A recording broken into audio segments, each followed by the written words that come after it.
Aku bukan menantu sampah. Bab 827 Temukan bintang iklan. Suri Jiang membelalakan mata dan menatap kepada Rocky seperti orang gila karena syok dengan kata-katanya. Kenapa dengan orang ini? Walaupun ia punya keterampilan yang hebat, latar belakang yang kuat, apakah harus memerlukan cara kasar untuk memaksa artis tersebut melanggar kontrak dan menerima program iklan perusahaan Hedik? Tak apa. Rocky memberi isyarat pada Suri Jiang untuk tidak khawatir dan menenangkan diri. Suri Jiang juga tidak setuju dalam hati. Sudahlah, lagian dia adalah bos perusahaan yang bekerja di belakang layar. Jika pada saat itu tak ada jalan lain lagi, maka ia akan membuka identitas diri Rocky yang sebenarnya sebagai manajer umum. Semua pandangan di ruang rapat tersebut tertuju pada Rocky. Junandus juga tersenyum kecut, menatap lekat pada Rocky. Saat ini, Rocky mengangkat teleponnya dengan santai, menelpon nomor telepon seseorang. Buka speakernya. Junandus mencegah bocah agar tidak melakukan hal picik. Sambil melihatnya Rocky tersenyum dan membuka speaker telepon. Telepon tersambung. Terdengar suara seorang wanita yang jernih dan lembut. Kakak Rocky, aku pikir kamu gak akan menghubungiku. Begitu suara indah ini terdengar, mata Junandus terbelalak lebar, dan sekilas melihat foto artis pada layar. Rocky bertanya dengan santai, Chelsea, apakah kamu sibuk belakangan ini? Petik 2. Kenapa? Oh, tadi ada rapat perusahaan, ingin mengundangmu sebagai bintang iklan produk perusahaan kami, tapi managermu menolak. Apa? Kak Rocky, kenapa tidak katakan dari awal? Chelsea memekik, aku tidak tahu itu dari perusahaanmu, kalau tahu aku pasti menyetujuinya. Jadi sekarang ada waktu. Kalau tidak ya sudahlah. Ada. Chelsea menjawab dengan cepat seakan takut ia menolak, kapan aku bisa tanda tangan kontrak? Rocky sedikit bingung sambil menggaruk kepalanya dan melihat pada Suri Jiang. Suri Jiang juga tertegun dengan ucapannya, sekejap sadar kembali. Semakin cepat semakin baik, kalau begitu sekarang. Rocky menyambung dengan cepat.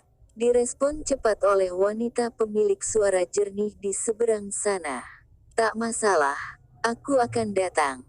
Di hadapan para dewan rapat, Rocky menutup gagang telepon, kemudian menunjuk ke arah jarum jam dinding. 43 detik, bahkan tidak sampai 1 menit. Keheningan memenuhi ruangan rapat. Bahkan Nyonya Besar Jiang yang duduk di kursi utama, tubuhnya seperti menjadi kaku. Setelah beberapa menit, Junandus bangkit dan melampiaskan amarah pada Rocky. Tidak mungkin. Chelsea adalah artis papan atas yang sangat viral. Untuk mendapatkan nomor teleponnya saja, super sulit. Dari mana kamu menemukan orang untuk berpura-pura menjadi Chelsea? Berpura-pura. Rocky tertawa seketika dan berkata dengan ironi, kamu pikir aku sama denganmu? Seketika wajah Junandus memerah dan bersiara dengan nada marah, Chelsea sangat viral sekarang, tidak mungkin bisa jadi bintang iklan kami, aku tidak percaya. Namun sangkalannya tidak memberi pengaruh apa-apa, karena suara yang terdengar di telepon tadi memang Chelsea. Boom! Pintu ruang rapat tiba-tiba dibuka seseorang dengan kasar. Orang itu berlari masuk, panik dengan nafas tersengal. Direktur Jiang. Baru saja manajer bintang iklan Chelsea menelap dan menyatakan pernyataan maaf atas penolakan tawaran beberapa waktu lalu. Ia akan segera tiba dan menandatangani kontrak, menjadi bintang iklan produk perusahaan. Benarkah itu Chelsea? Ekspresi Junandus langsung berubah. Suasana dalam ruangan rapat senyap beberapa waktu, kemudian riuh kembali. Para anggota dewan rapat berdesas-desus, mata mereka seakan menunjukkan rasa ketidakpercayaan. Suri Jiang juga terkesiap memandang Rocky. Rocky, tak disangka kamu bisa kenal dengan artis tenar bahkan sangat akrab. Saat ini Chelsea adalah artis top yang sangat viral, artis lintas negara, dan honornya pun tidak murah, minimal puluhan miliar. Tiba-tiba ia terpikir sesuatu dan langsung menambahkan. Asisten artis Chelsea juga berkata bahwa honor yang perlu diberikan cukup 2 miliar. Semua uang ini disumbangkan untuk masyarakat atas nama perusahaan kami. Dalam hitungan detik, semua orang yang hadir dalam ruangan tampak tercengang. 2 miliar, bahkan artis biasa pun tidak cukup dibayar 2 miliar. Chelsea ini benar-benar melakukan pekerjaan yang sia-sia. Dia bahkan mau menyumbangkan honornya kepada masyarakat dengan menggunakan nama perusahaan joint venture. Ini berarti telah mengangkat nama perusahaan dan ia sendiri memberi iklan secara sukarela. Rocky, ternyata kamu sangat dikenal. Suri Jiang tidak tahan untuk tidak memuji. Salut tanpa berkata banyak. Para petinggi dalam ruangan rapat juga ikut menunjukkan rasa bangga. Mereka berdiri dan menyampaikan. Direktur Jiang, karena artis Chelsea telah bersedia mengiklankan produk kami, bahkan dengan honor yang sangat rendah, ini sangat menghemat pengeluaran perusahaan.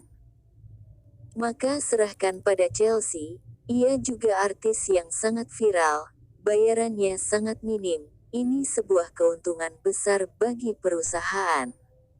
Aku tak pernah membayangkan bagaimana Chelsea bisa kenal dengan Rocky. Di tengah proses diskusi yang heboh, Nyonya Besar Jiang yang duduk di kursi utama tampak tak senang. Junandus juga duduk di kursi, ekspresinya seperti tomat busuk. Keputusan ini membuat dirinya kaget dan marah bercampur satu. Dia merekomendasikan anti, karena secara pribadi ingin mendapatkan dirinya. Ia telah menghabiskan banyak uang. Ia juga sudah berjanji untuk menjadikan ia iklan produk perusahaan demi mendapatkan hatinya. Dengan mengandalkan hubungannya pada Nyonya Besar Jiang dan posisinya dalam keluarga Jiang, ia yakin akan mampu memenangkan keinginan hatinya. Tak disangka muncul seorang Rocky mengacaukan semua rencananya. Tetapi, Junandus juga tak sangka Rocky bisa mengenal Chelsea.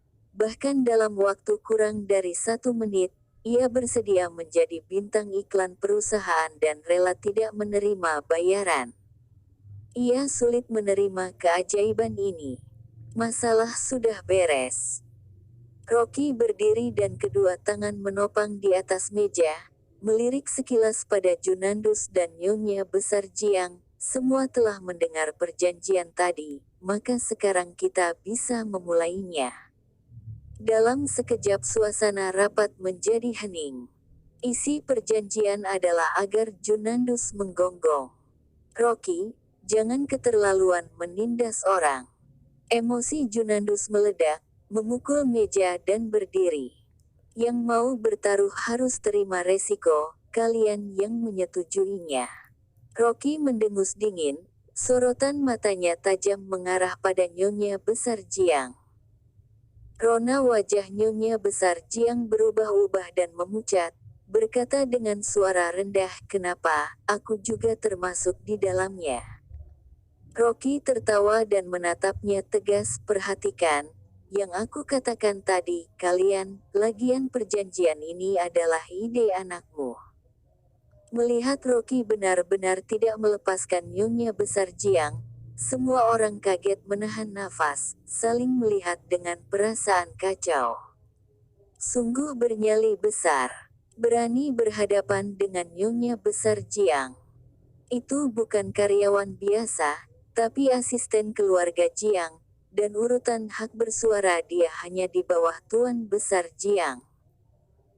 Suri Jiang tampak serba salah. Satunya adalah figur utama keluarga Jiang, satunya lagi Rocky adalah bos utama di belakang layar, dia tidak tahu harus bagaimana. Silahkan Nyonya Besar Jiang, Rocky berkata sambil tersenyum. Keterlaluan, kamu bahkan tidak menghormati aku. Nyonya Jiang menghentak meja, urat nadi biru tampak muncul di pelipisnya. Dia mewakili keluarga besar Jiang dan perusahaan Hedik, kalau benar menggonggong di depan umum, di mana citra keluarga Jiang harus digantung. Aku bukan menantu sampah. Bab 828 Nyonya Besar Jiang menggonggong. Rocky tampak dingin dan berkata, apakah ini setara? Apakah aku bisa tetap di sini tanpa melepaskan posisi manajer umum? Petik 2. Sebuah kalimat, menebalkan muka, ini permainan kata. Wajah Nyonya Besar Jiang memerah, kelihatan sangat marah. Junandus memaki, Rocky, nyalimu sungguh besar, berani meminta Nyonya Besar menggonggong, sama dengan tidak merespek orang tua. Orang yang menghormati akan selalu dihormati. Rocky berkata dengan dingin, matanya menatap tajam, kalau kalian tidak bisa menjalankan konsekuensi dari kesepakatan juga tidak masalah. Silahkan tinggalkan perusahaan, tanda tangan surat perjanjian, kelak tidak akan pernah kembali ke perusahaan. Perusahaan tidak membutuhkan sampah seperti ini. Kalau bukan memandang wajah Suri Jiang, sekarang juga ia akan mengusir dua orang ini. Kenapa, kamu berani pecat aku? Nyonya Besar Jiang berkata penuh amarah. Rocky sedikit menggoyangkan bahunya dan menatap Suri Jiang. Suri Jiang memijat pelipisnya, sedari awal ia sudah beritahu keluarganya, jangan izinkan Junandus kembali. Sayangnya Nyonya Besar Jiang memanjakan dia, dan sekarang membuat masalah. Dia berdiri dan berkata tanpa daya, Nyonya Besar Jiang, dan Paman, kalian pulanglah. Mendengar kata-kata itu, semua orang terhenyak, bahkan Nyonya Besar Jiang juga terdiam cukup lama. Sesaat kemudian ia berteriak dengan suara gemetar. Kamu minta aku tinggalkan perusahaan. Kamu juga membantu Rocky. Petik 2. Bukan membantu Rocky tapi semua urusan perusahaan dia yang memegang kendali. Suri Jiang tertawa pahit, sebaiknya kalian pulang, pergi ke perusahaan keluarga Jiang lainnya. Kamu. Wajah Nyonya Besar Jiang memucat, amarahnya mendidih ke ubun-ubun, jarinya menunjuk ke arah Suri Jiang, diam membisu 1000 bahasa menahan amarah. Ini pertama kalinya dirinya dipecat dalam perusahaan keluarganya sendiri. Benar-benar memalukan. Segera pecat Rocky, kalau tidak, kamu tak perlu pulang ke keluarga Jiang. Nyonya Besar Jiang mengandalkan statusnya sebagai senior dalam keluarga untuk memberi ultimatum kepada Suri Jiang. Maaf, Nyonya Besar, perusahaan tidak bisa berjalan tanpa dia, lebih-lebih keluarga Jiang. Suri Jiang tidak menjadi luluh, Paman, bawa Nyonya Besar Jiang keluar dari ruangan rapat. Semua orang dalam ruangan tersebut tercengang, bahkan pengawal juga tak berani bertindak. Sungguh ajaib, demi Rocky, Suri Jiang berani memecat Nyonya Besar Jiang sebagai asisten perusahaan di hadapan banyak orang. Sebenarnya apa pengaruh Rocky di perusahaan ini? Baik. Nyonya Besar Jiang berulang kali menyebut kata, baik, dengan tenang memerintahkan Junandus, hubungi Tuan Besar Jiang, minta dia mengusir Suri Jiang dan Rocky dari perusahaan. Junandua mengangguk dan langsung mengambil telepon genggamnya. Keheningan memenuhi seisi ruang rapat, tak ada yang mengira masalah akan menjadi heboh seperti ini, sampai harus meminta Tuan Besar Jiang. Ekspresi Suri Jiang datar saja, Lagian kalau Tuan Besar memberi perintah, paling-paling dia yang pergi dari perusahaan, dan mempublikasikan identitas diri Rocky yang sebenarnya. Perusahaan Hedik ini adalah milik keluarga Lin, bukan keluarga Jiang. Tit, bunyi HP. Jaringan telepon tersambung. Mendadak, suasana dalam ruang rapat semakin mencekam. Hanya Rocky sendiri yang tampak santai dan asik dengan permainan di telepon genggamnya. Wajah Tuan Besar Jiang yang berwibawa muncul di layar lebar.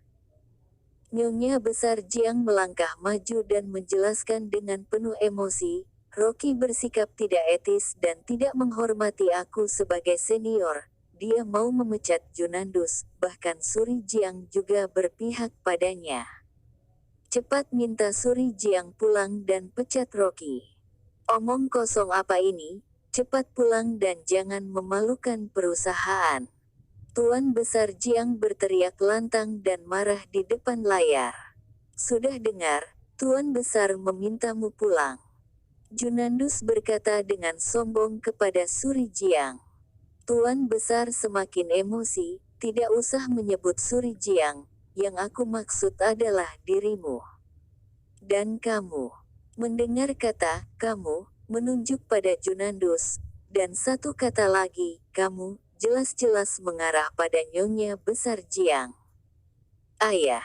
Junandus terkejut, mengira dirinya salah dengar. Nyonya Besar Jiang juga berubah pucat, sedikit tak percaya dan bertanya, maksud kamu diriku? Petik 2. Kalau bukan kalian, siapa lagi? Wajah Tuan Besar tampak sangat gusar. Aku sudah pernah mengingatkanmu, jangan libatkan Junandus dan mengacaukan perusahaan. Tuan Rocky adalah penyelamat keluarga Jiang, juga penyelamat perusahaan Hedik. Siapa yang tidak menghormatinya sama dengan tidak menghormati aku. Selesai itu, ia memberi mandat di hadapan umum. Kalian berdua, cepat minta maaf kepada Rocky, lalu tinggalkan perusahaan. Junandus, kamu sungguh membuatku kecewa. Sepulang nanti aku atur kamu ke Afrika Selatan. Suri Jiang, semua urusan dalam perusahaan, prioritaskan Tuan Rocky dan patuhi peraturannya tanpa syarat. Suri Jiang berdiri dengan cepat dan memberi hormat di depan layar. Baik, Tuan Besar. Mau bertaruh harus menerima resiko kalah, sesuai arahan Tuan Rocky. Dalam waktu setengah jam, aku ingin kalian pulang dan minta maaf pada keluarga Jiang dan mengakui kesalahan. Tuan Besar Jiang menutup pembicaraan dan mematikan layar. Hening dan senyap hasil konferensi ini sungguh di luar dugaan setiap orang yang hadir. Junandus duduk terkulai lemas di kursi dengan kepala tertunduk. Tapi Nyonya Besar Jiang masih tak bergeming dari posisinya tadi. Ekspresi wajahnya kelihatan masam, kedua tangannya memegang sandaran kursi, tubuhnya bergetar, dada terasa sesak mengendalikan amarah dalam diri. Hanya Rocky yang nampak tenang dan duduk bersandar di kursi, matanya menatap dingin. Nyonya Besar Jiang mendongakkan kepala dan menyorot tajam pada Rocky, dan dengan lemah melambaikan tangannya pada Junandus. Junandus, aku bersedia mengaku kalah, lakukan seperti yang dikatakan Rocky. Ibu. Junandus kaget luar biasa, benar mau aku menggonggong seperti anjing. Apakah kamu mau meninggalkan perusahaan? Dan dipindahkan Tuan Besar ke Afrika Selatan. Nyonya Besar Jiang berkata dengan menahan amarah. Seketika Junandus merasa menggigil, membayangkan kondisi di Afrika Selatan, bagaimana mungkin dia bisa hidup dalam penderitaan seperti itu.